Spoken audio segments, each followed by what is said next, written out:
بسم اللہ الرحمن الرحیم۔ السلام علیکم، ویلکم ٹو ٹیکٹیکل ٹاکس۔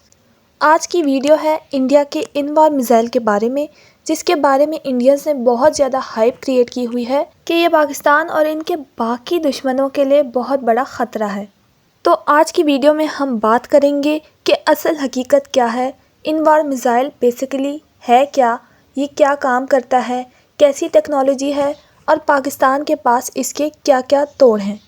تو سب سے پہلے ہم بات کریں گے کہ انوار میزائل ہے کیا اور یہ کیا بلا ہے۔ انوار میزائل رشین سویر اور ریفلیکس ایم میزائل کا ری نیم ورژن ہے اور اس کو یہ نام انڈینز کو اٹریکٹ کرنے کے لیے دیا گیا۔ رشین ورژنز کے میزائل میں سے سویر کی رینج 3000 میٹر ہے، جبکہ ریفلیکس ایم کی رینج 5000 میٹر ہے۔ یہ ایک semi active laser guided missile ہے اور اس میں ایک خاص بات یہ ہے کہ اس کو ہم ٹینک کی بیرل سے لانچ کرتے ہیں، جیسا کہ سنائپر میں لمبی سی بیرل ہوتی ہے اسی طرح سے ٹینک میں بھی ہوتی ہے، اس سے یہ لانچ ہوتا ہے۔ ٹینک کے بیرل سے لانچ ہونے کی وجہ سے اس کی رینج بہت زیادہ ہو جاتی ہے، جس کی وجہ سے یہ اپنے ٹارگٹ کو 5 کلومیٹر کی رینج تک ہٹ کر سکتا ہے، اور اس کی زیادہ رینج کی وجہ سے اس کو NATO countries AT-11 sniper be کے نام سے جانتی ہیں، جبکہ انوار کے رشین ورژن جو کہ سویر اور ریفلیکس ایم ہے ان کو نیٹو کنٹریز AT-11 سنائپر کے نام سے جانتی ہیں۔ یہ ایک tandem war had based missile ہے کیونکہ اس کے 2 وار ہیڈ ہوتے ہیں۔ جو پہلا وار ہیڈ ہوتا ہے وہ ٹینک کے ایکسپلوزیو ری ایکٹیو آرمر کو تباہ کرتا ہے، جبکہ جو دوسرا والا وار ہیڈ ہوتا ہے وہ ٹینک کے مین آرمر کو پینیٹریٹ کرتا ہے۔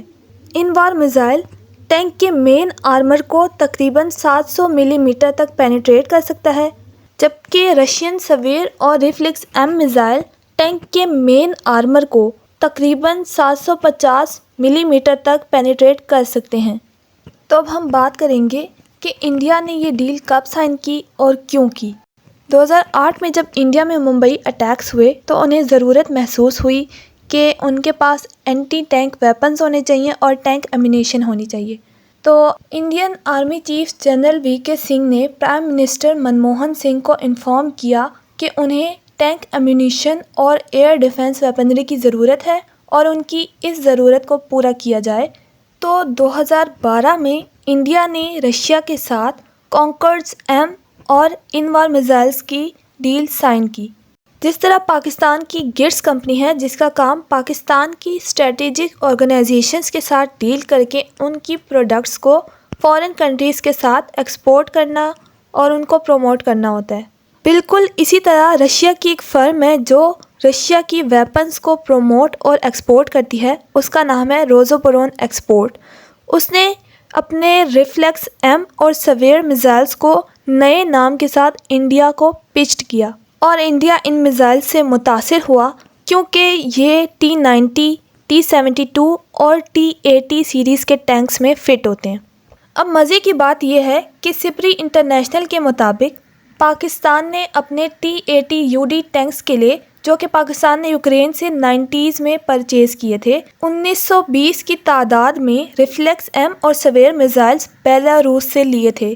کیونکہ 90s میں سوویت یونین بھی ٹوٹا تھا تو پاکستان ڈائریکٹلی ان میزائلز کو رشیا سے نہیں لے سکتا تھا، تو پاکستان نے ان کو بیلاروس سے پرچیز کیا۔ اس بات کا انڈیا کو بھی پتہ تھا کہ پاکستان یہ میزائلز یوز کر رہا ہے اور انہیں اس بات کا ڈر بھی تھا۔ ابھی کا ہم پاکستان کا کچھ نہیں کہہ سکتے کہ پاکستان نے یہ میزائلز مزید کسی کنٹری سے خریدے ہیں یا نہیں۔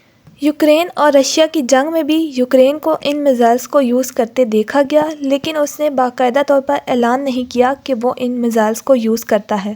انہوں نے رشیا کے کچھ ٹینکس بھی کیپچر کیے تھے، لیکن وہ اس سے پہلے ہی ان میزائلز کو یوز کرتے تھے۔ تو ابھی یہ بات کلیئر نہیں ہے کہ کیا پتہ پاکستان نے یوکرین سے میزائل مزید لیے ہیں یا نہیں۔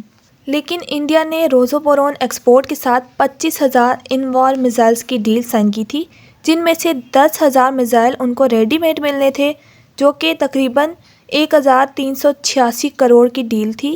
باقی کے 15,000 جو میزائلز تھے وہ انڈیا میں ہی بھارت ڈائنامکس لمیٹڈ میں بننے تھے، اور ان کی ڈیل تقریباً 2,079 کروڑ تک کی تھی۔ لیکن کریڈٹ حاصل کرنے کے لیے اور یہ ہائی لائٹ کرنے کے لیے کہ مودی دہلی میں ہونے والے بلاسٹ کے بعد کچھ بڑا کرنے والا ہے، नवंबर 2025 में इंडिया के मिनिस्ट्री ऑफ डिफेंस ने हाल ही में 2095.70 करोड़ जो कि $236.4 मिलियन बनते हैं, इसका कॉन्ट्रैक्ट भारत डायनामिक्स लिमिटेड के साथ साइन किया है ताकि वो 15,000 इनवॉर एंटी टैंक मिसाइल्स प्रोक्योर कर सकें।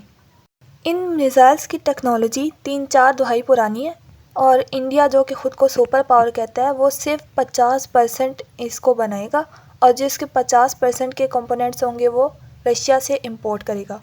और जो 50% ये ख़ुद बनाएगा उसमें से मिसाइल के एक्सप्लोजिव ये ख़ुद बना लेगा, उसका प्रोपेलेंट ख़ुद बना लेगा, लेकिन जो मेन कंपोनेंट्स हैं मिसाइल्स के वो स्टिल ये रशिया से इंपोर्ट करेंगे। इन मिसाइल्स का मेन ड्रॉबैक ये है कि ये थोड़े महंगे हैं। इसके एक मिसाइल की कीमत $15,000 तक है, जिसमें तकरीबन 4 से 5 MK-84 डर्म बॉम्ब आ सकते हैं। मिसाइल के डिज़ाइन की बात की जाए तो इसका डिज़ाइन कनार्ड बेस्ड है। फ्रंट पे कनार्ड्स लगी होती हैं और मिसाइल की बैक साइड पे फोल्डिंग फिन्स होते हैं जिनके ऊपर एक टेम्पररी कैप लगी होती है और कैप के पीछे एक प्रोपेलर लगा होता है। प्रोपेलर गन की बैरल से मिसाइल को बाहर की तरफ पुश करता है और बाहर निकलने के बाद जो टेम्पररी कैप लगी होती है पीछे के फिन्स पे वो उतर जाती है और जो फिन्स होते हैं वो ओपन होकर मिसाइल को स्टेबलाइज करते हैं।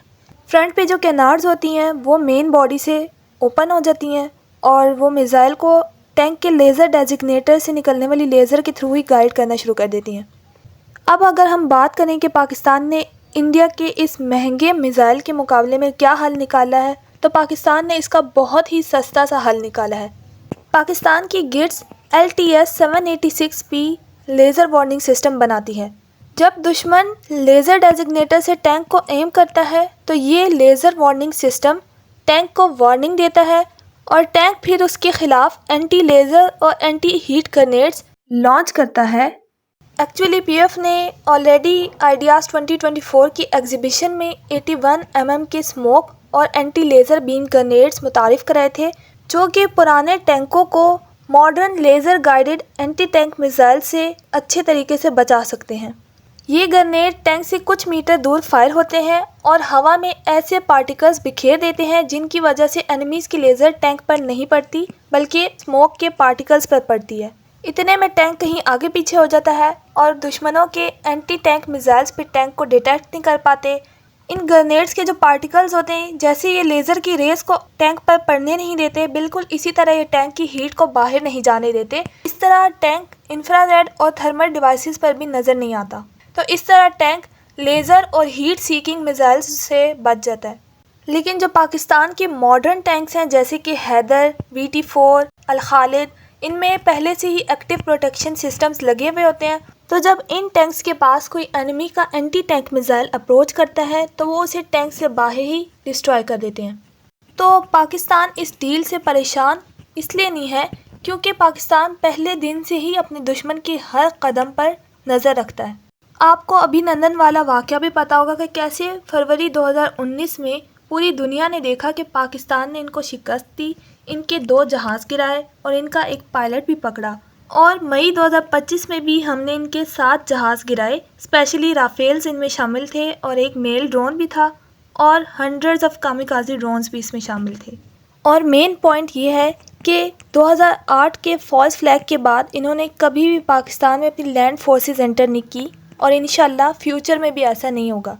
सब ने देखा कि जब पाकिस्तान दुबई के एयर शो में JF-17 की सेलिंग डील में मसरूफ़ था तो इनके तेजस का फ्यूल उस वक्त पेशाब की तरह बह रहा था और वो क्रैश हो गया।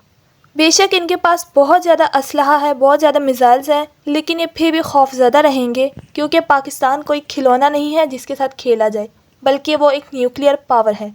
पाकिस्तान जो कहता है वही करके दिखाता है। तो मैं उम्मीद करती हूँ आपको हमारी आज की वीडियो पसंद आई होगी।